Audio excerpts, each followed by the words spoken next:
back to our quilt salon. This week we are finishing up our quilts. We will be going over the last step in the quilting process. Binding! This is where we make a strip of fabric to cover the raw edges of our quilt. Remember, once you get finished with your quilt, please send it to us so we can donate it to the Nikki Babies at Blair E. Batson.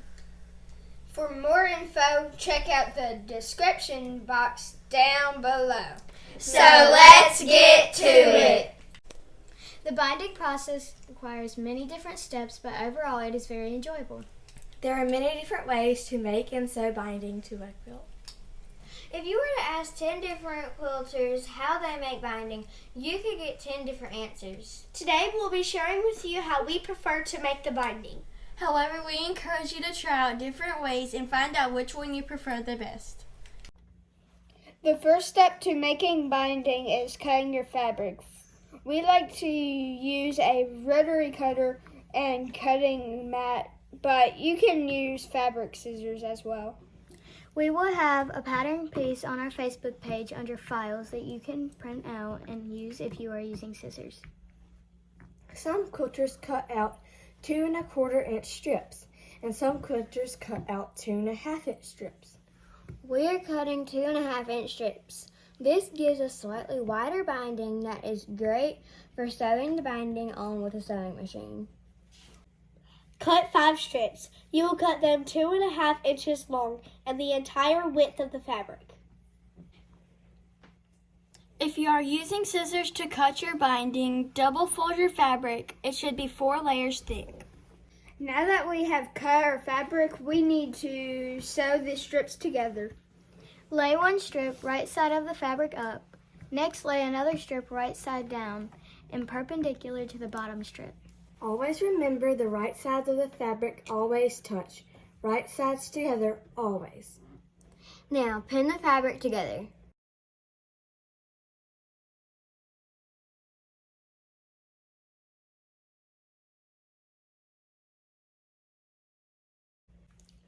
Take a ruler at any straight edge and draw a line from one corner of the strip to the other corner of the strip. We like to use friction pins for this, but any fabric marker will do.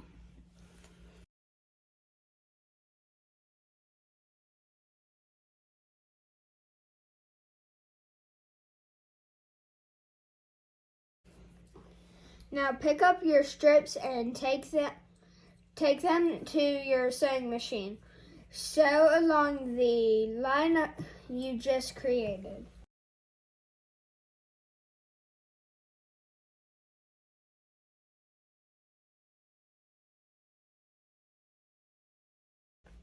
Remove your pins and trim the fabric to about 1/4 inch from your seam.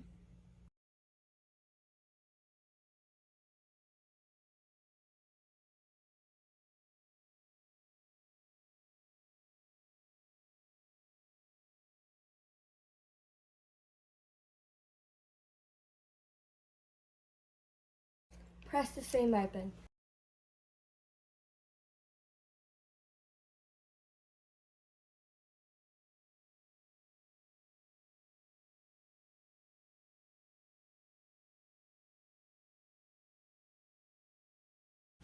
Now reposition the strip. We need to come to the end of our strip, so place it right side up. Remember, right sides together. And same as we did before, we will pin, then draw a line.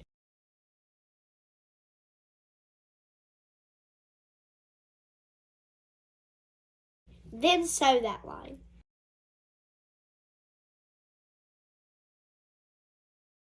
Trim and press open. Continue until all 5 strips are sewed together.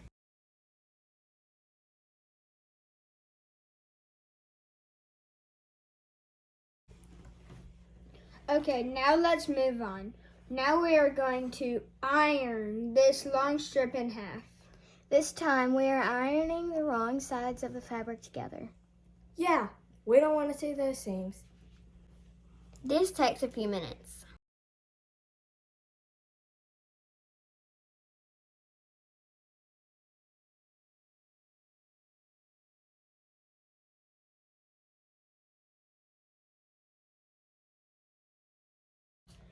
Now find the end of your binding. If you have a selvage edge, trim the selvage off.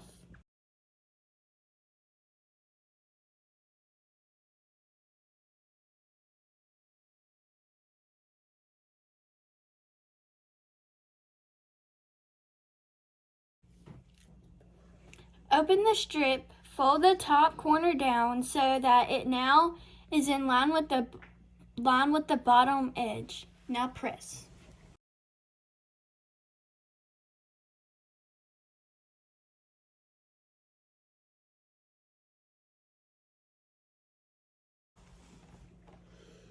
Now fold it back in half and press again. This will allow us to create a French seam at the beginning and ending point of the binding on the quilt.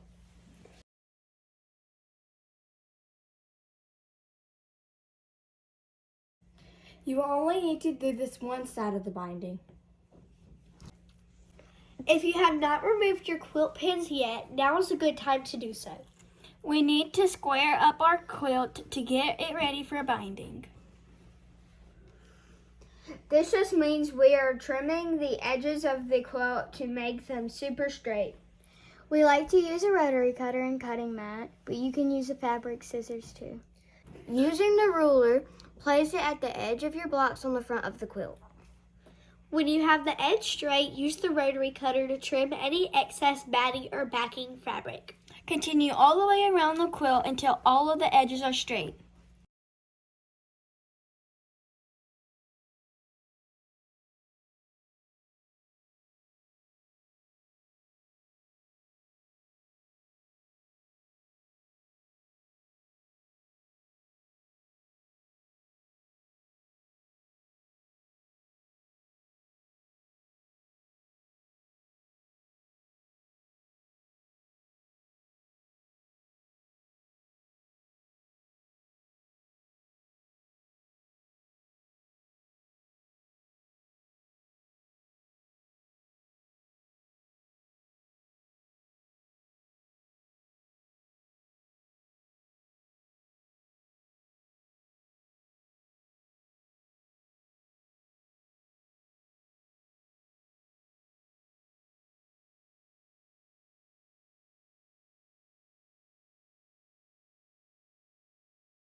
Your quilt is now ready for binding.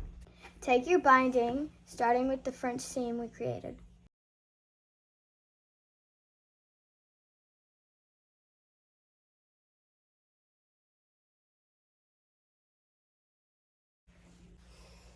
Start on the quilt top on any side of the quilt. We like to start about halfway down one side so that our binding seams do not get too close to the corners of the quilt. Pin the binding to the quilt about 1 inch below the French seam. Now take it to the sewing machine and start sewing a 1/4 inch from the raw edges. Remember to keep your raw edges aligned.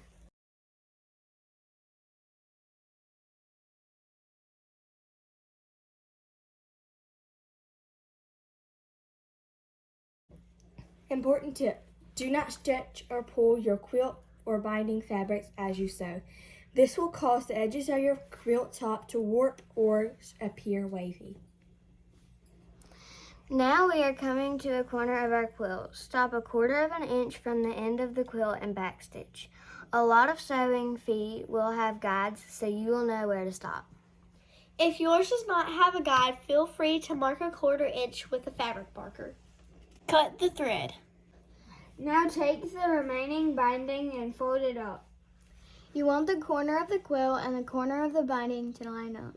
Now leaving that new fold in place, fold the remaining binding back down so that the raw edges of the binding align with the raw edges of the quilt.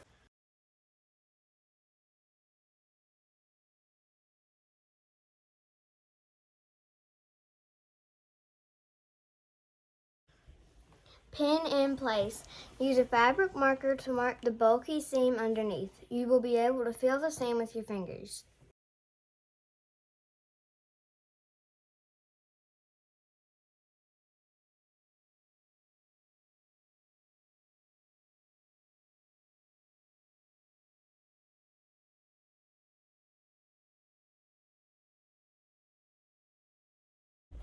Go back to the sewing machine. Start right at the mark you just created.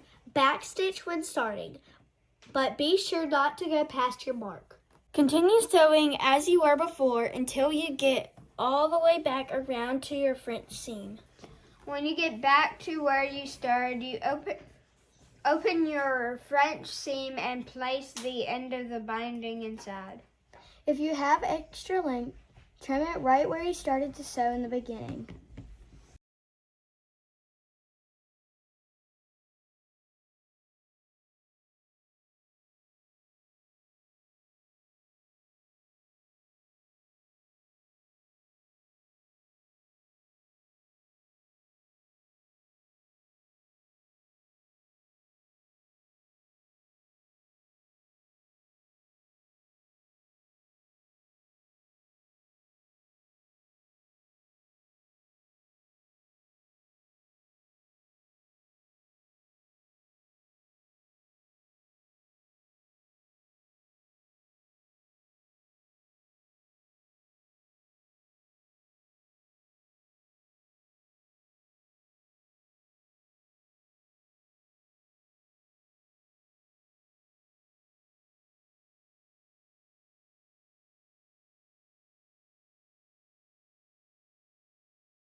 Now just continue sewing until you reach the point where you began.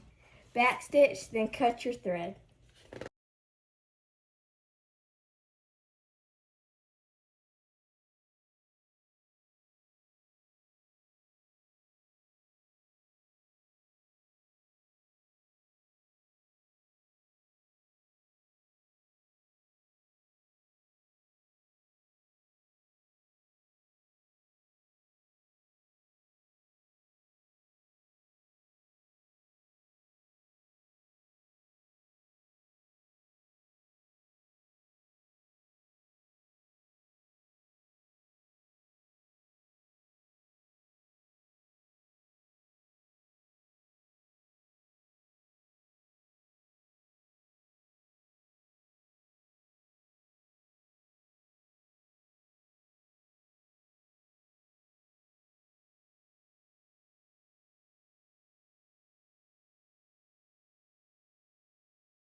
Now we are going to wrap the folded edge of the binding around the raw edges of the quilt and stitch it to the back of the quilt. There are two ways to stitch the binding to the back of the quilt: hand stitching or machine stitching. Hand stitching the binding to the back is the traditional way of doing it. This is the most beautiful way of doing it. The only disadvantage of hand stitching the binding is it takes more time. Machine stitching is much faster. However, you will see the seam on the front of the quilt. This is not a bad thing. It just may not be preferred to see an extra seam on your quilt top. Some quilters like to do a traditional hand quilting stitch when sewing the binding to the quilt back. These stitches are clearly visible and they look beautiful. There isn't a right or wrong way to do this. It all comes down to personal preference. Now we will spend a little bit more time talking about machine stitching the binding to the quilt, because this is our preferred way to do it. Simply wrap the binding around the back and sew it down very close to the folded edge. You want to make sure that you cover the first seam that you made when you sewed the binding to the front. Continue until you get to the corner of the quilt. You will not cut your thread. When you get about an inch or two from the corner, stop sewing and adjust the fabric to create the corner. First, pull the binding on the bottom edge and pin it into place.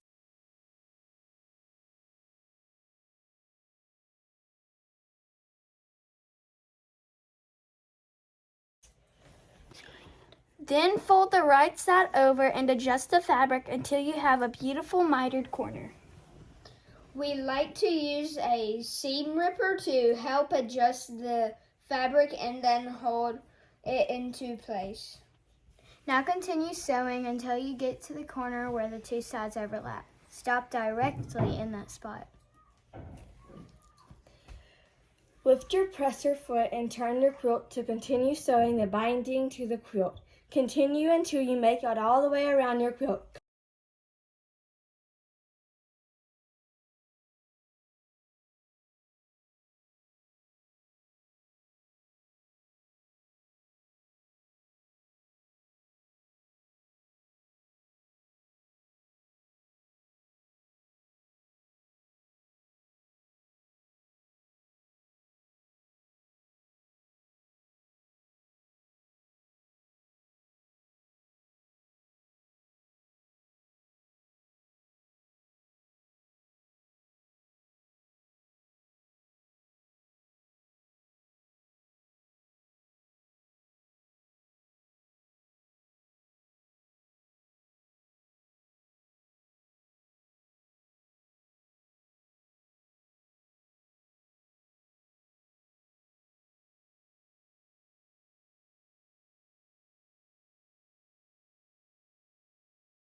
Congratulations, you have finished your quilt. Remember, once you finish your quilt, please give it to us so we can donut. Donut. The binding process requires lay another strip right side down and perpendicular to. I'm confused. No, you said it right. What is this? Press the open seam. Press the seam open. Press the open seam.